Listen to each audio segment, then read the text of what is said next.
Hello, welcome back to my channel. My name's Stephen. Today I'm doing yet even more myths about traditional publishing.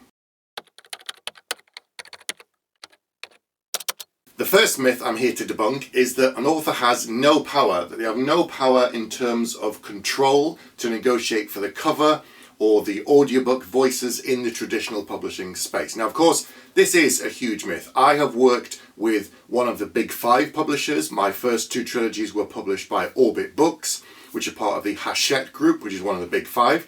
My current publisher is Anglia Robot. They are a smaller publisher. And with both companies, the same thing has happened. I've been involved in every stage of the process, designing the cover, working with the actual designer once we've come up with something, tweaking it to get it right.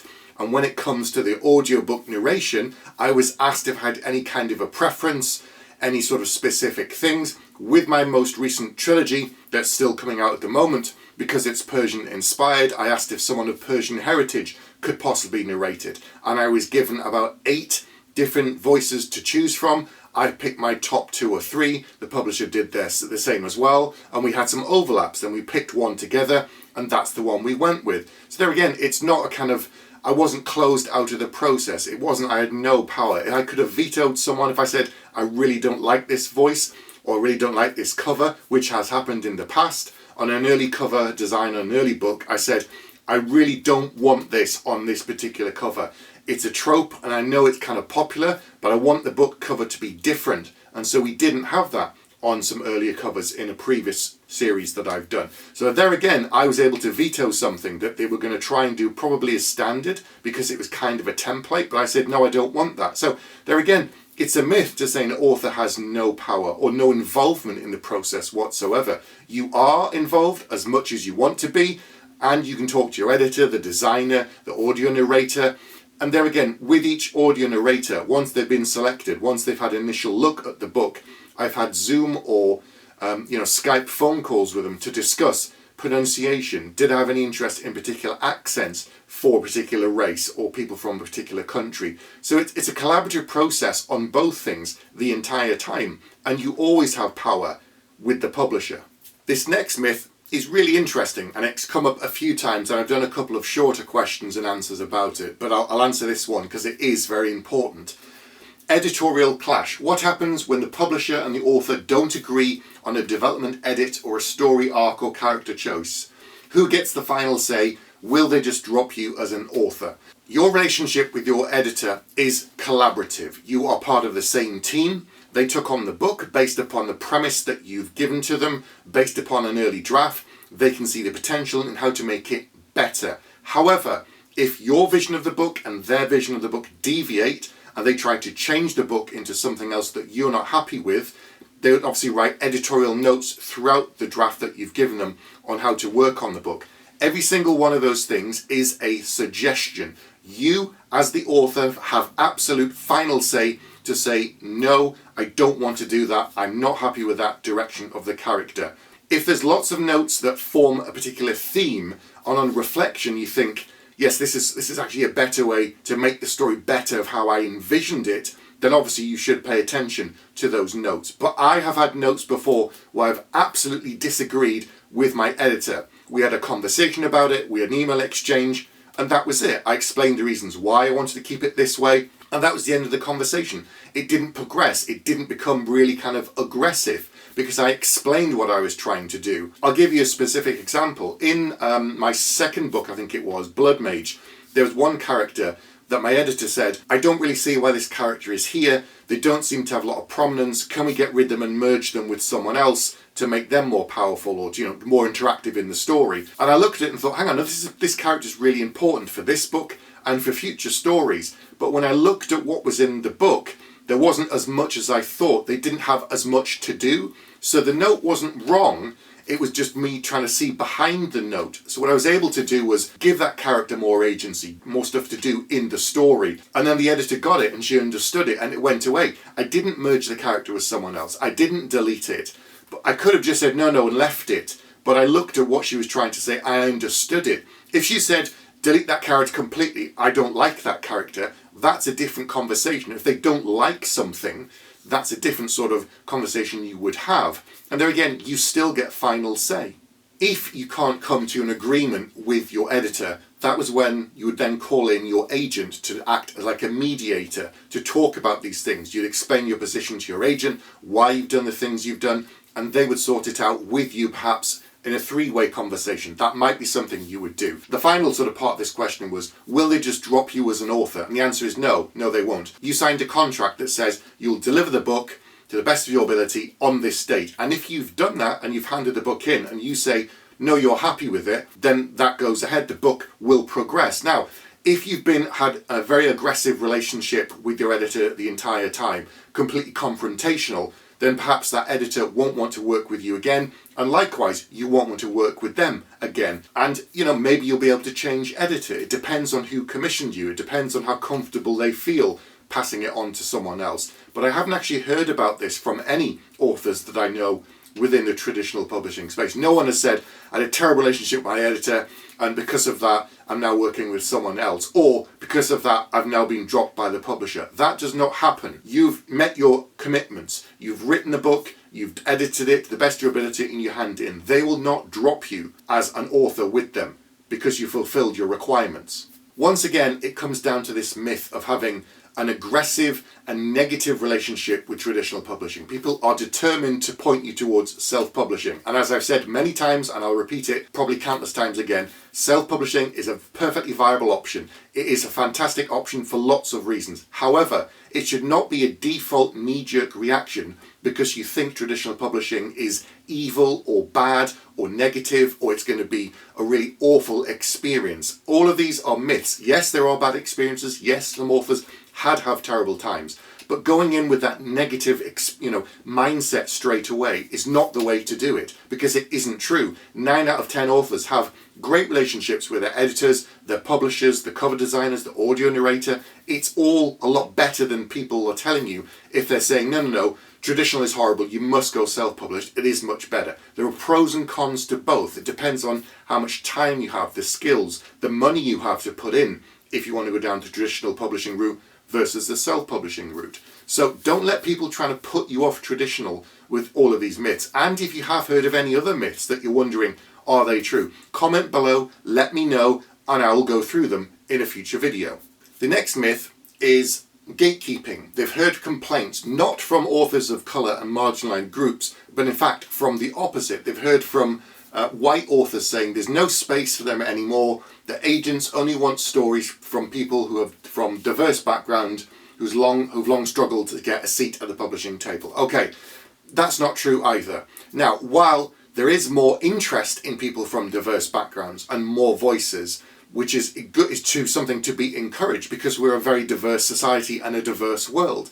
And particularly in publishing, it has been dominated for the longest time by male voices and by predominantly white voices. Everyone talks about Tolkien, and he and C.S. Lewis and all these are kind of old professors. They were Oxford and Cambridge dons who wrote some of the most modern fantasy that we all look to for inspiration, or all read as kids growing up, or at least we've all heard of, the films, if anything else. But these days, people are from all over the world, from backgrounds from all over the place.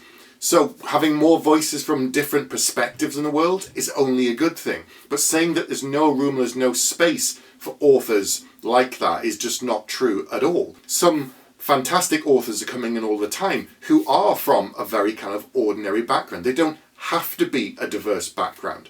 And when you're sending your submission in to an agent initially, if you're going down the traditionally published route, you don't tend to put anything in about your background in that letter. The only thing they're interested in is the book, the first X number of chapters that you've sent to them. They're not going to read it and say, oh, this book is really good, but oh, this person doesn't have a diverse background, so therefore I'm just not going to take them on. And likewise, when it goes to the editor or the publisher, they don't talk about the background of the person. They may not even say anything about them. They'll just have the name of the person on the front cover that you've sent in for the first draft of this to the editor, and they read it. They'll find stuff out after the fact. But to say that there's no room at the table for every kind of voice is just another myth. I think that comes from people who've been rejected repeatedly. That's their excuse. That's their reasoning. Therefore, it must be that's the reason why you just want diverse background people and no one else has any space anymore.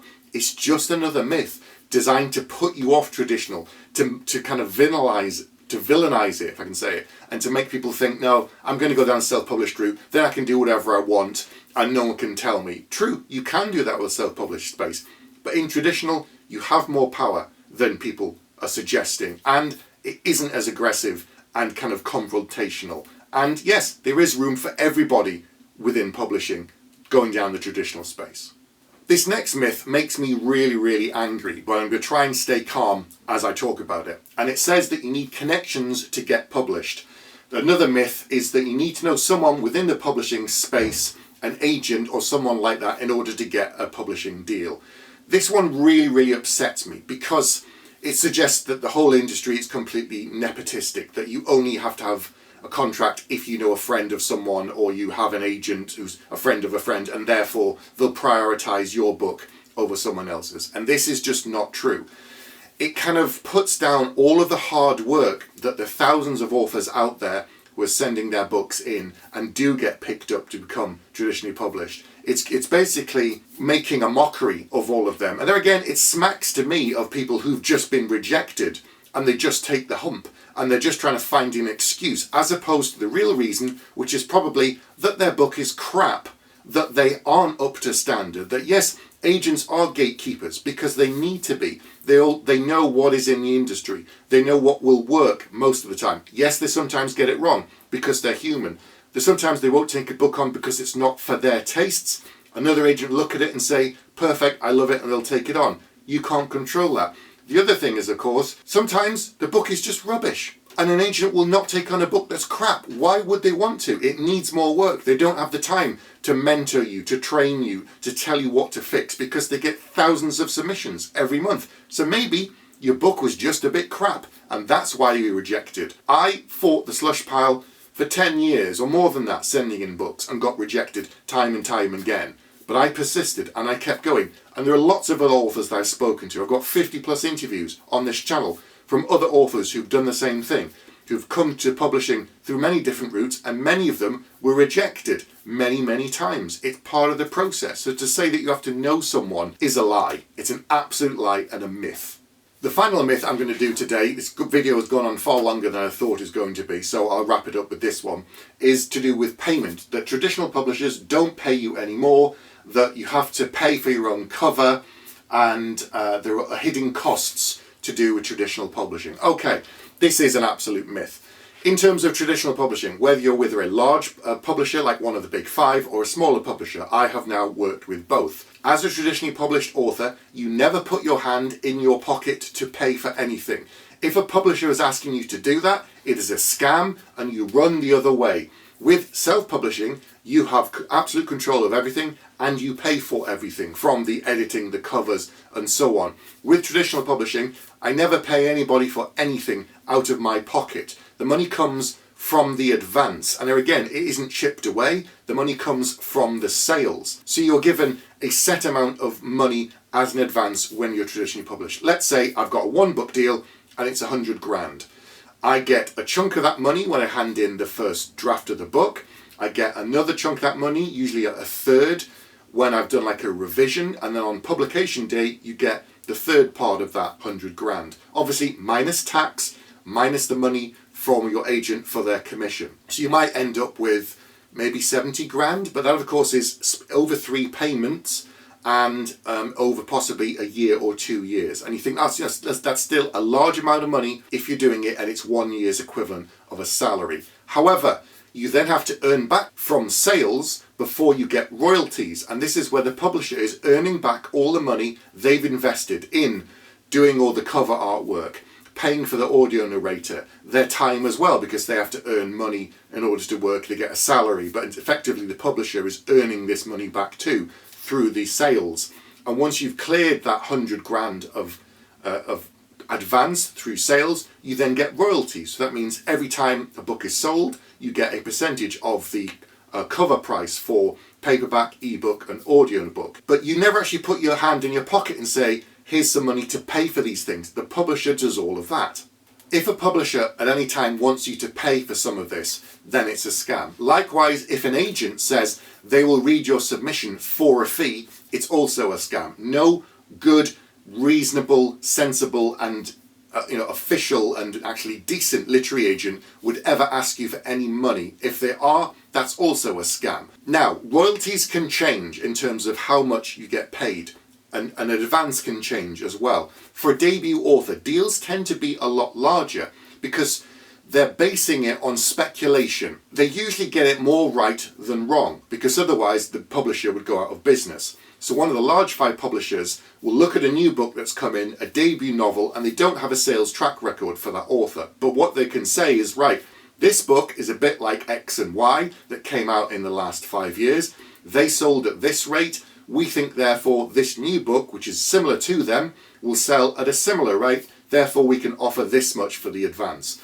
And depending on how well it does, that will dictate the next advance. So you've got your one book deal, it's 100 grand. And let's say it just sells okay, it sells not quite as good as they were expecting, and it takes 2 years before you earn out. After that book has come out, they might say to you, okay, we thought we'd earn out in 6 months or a year, but it's taken a bit longer. So for your second book deal, let's say it's also a one book deal, let's say, right, this time we're going to offer you 60 grand or 70 grand because you earned that out, and we think you can definitely do that on the second book.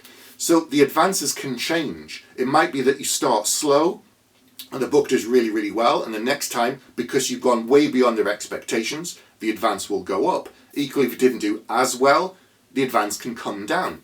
But it really, really depends. A big advance, obviously, is a lot harder to earn back and then start getting royalties on top.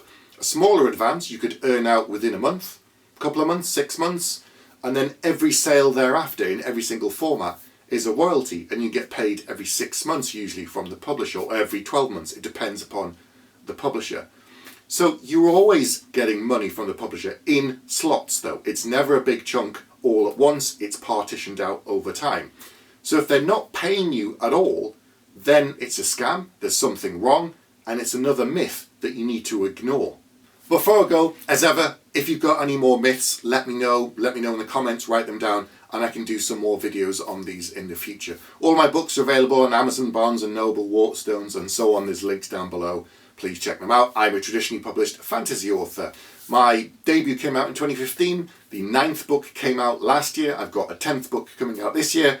And the 11th book is on contract to come out after that, and I'm starting to write something new. So, been in publishing 9 years now. So I think I've got enough experience and knowledge to talk about these things with confidence compared to some of the scam artists out there who try to speak from a position of knowledge and authority and have none of those things. So don't believe the myths, go out there, write good books, and that's it for this week. And I'll be back very soon with another video.